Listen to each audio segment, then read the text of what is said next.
This is a continuation of the Definitive Technology BP7006 removal of the subwoofer power amp, and to make this a passive internal subwoofer. So anyway, now what I need to do is make a plate for the back where I'm going to put my new inputs. So this thing will be completely gone, and that's going to actually make the speaker quite a bit lighter, because I don't know, it probably weighs over 5 pounds. That toroidal transformer is pretty significant on the back there. But anyway, so let's just get a size on this. And that looks like, I'd like to use US, but metric looks a little bit better. That's about 115 millimeters on there. Let's see what the length is. 115, and it looks like that's going to be 287, 288, close between 287 and 288.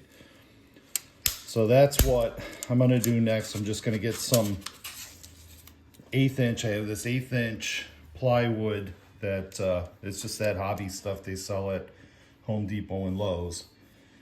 I'm going to cut it down to this size and use my sander to round off these edges and drill these holes out, and then also make the hole for the new input cup, and we'll take it from there. So I went ahead and I got one of these. I got another one, but this one I have cut out for the input to go inside here. So I went ahead and I dry fitted that already. That it's tight, but it fits close, and that's what you want too. You want it to be snug. So anyway, that goes in. Then this passive low pass crossover will get mounted to the back.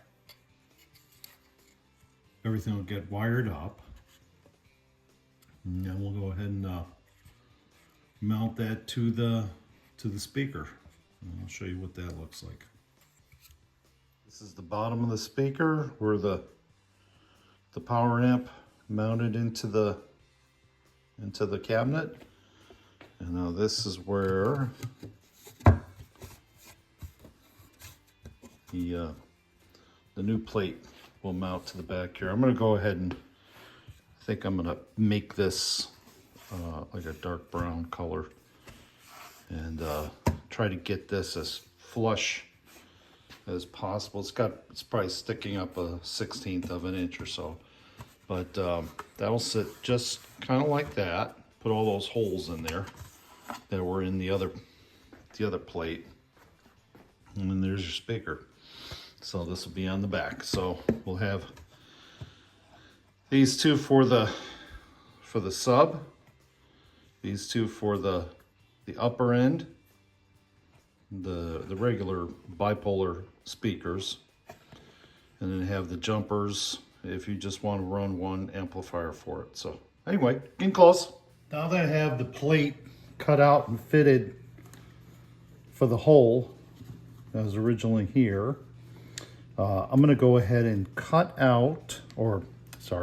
drill the holes to adhere the plate using the original screws and the original holes that are in here. So I'm just going to go ahead and look at these positions and get my best guess as far as distance here. Mark all those and drill. I think there's 2, 4, 6, 8, 10, 11 holes here. Go ahead and drill those out, and then put the original screws back into those places. Then I'm going to go ahead and try to finish this and make this look nice. So that'll be next. I'll go ahead and mark all those and drill them out and see how that works out. So I went ahead and drilled the holes and put the screws in. And it's not perfect, but perfect enough for me. Now went ahead and fitted this input in here, and it just kind of clears the screws.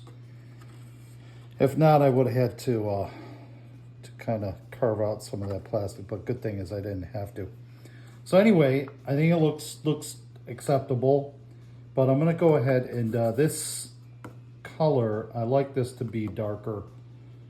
It stands out a little too much to me. It's personal opinion with that. So I'm gonna go ahead and make this darker.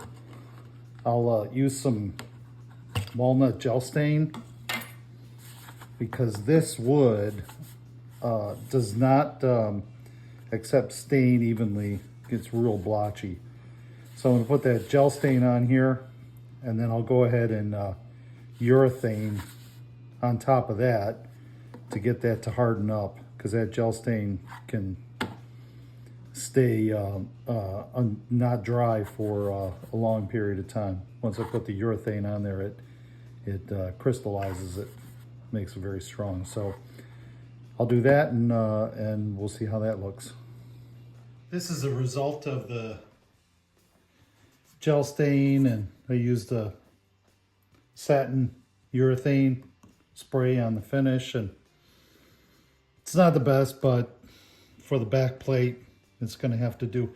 I haven't put everything, pressed everything completely in yet, and I haven't screwed these all the way down, because I want to let this dry up for a little while before I put any pressure on it. So next part will be to hook everything up, get some screws in here, and then and try it out, see how it sounds. So now I went ahead and got all my components together after the plate's done. And here's the input. The top two are connected to the wires that go to the crossover and to upper end of the speaker. And then these are for the sub, these two. And they come off of the bottom two inputs. They connect positive and negative on the crossover, and then positive and negative to the subwoofer. And once again, this crossover is 120 hertz, and it's a 12 dB drop, per octave drop. So that should work pretty well with the speaker, the top end of the speaker. That's it should work well with it. But anyway, so that's wired up. I'm going to go ahead and connect this to the back of the crossover, to the back of the input. But at this point, I'm not gonna solder this up yet. I won't solder these clips, but I'll go ahead and solder, or go ahead and put on more of these clips onto the end here, so you can go ahead and put those on there correctly. But right now, I'm just kind of anxious to try it out and see how it sounds, given the new configuration. So this is the kind of the final product. I will try to do find some music to put on here and do a video with the sound test when both of them are done. But I'm probably going to go ahead. I only had these kind of screws to put in. I'll probably find some black stuff to make that look a little bit better. But that's kind of the bottom line. It works. I tested it out, but like I said, I'm going to go ahead and do a follow-up video with just the sound test for these. So hope you enjoyed.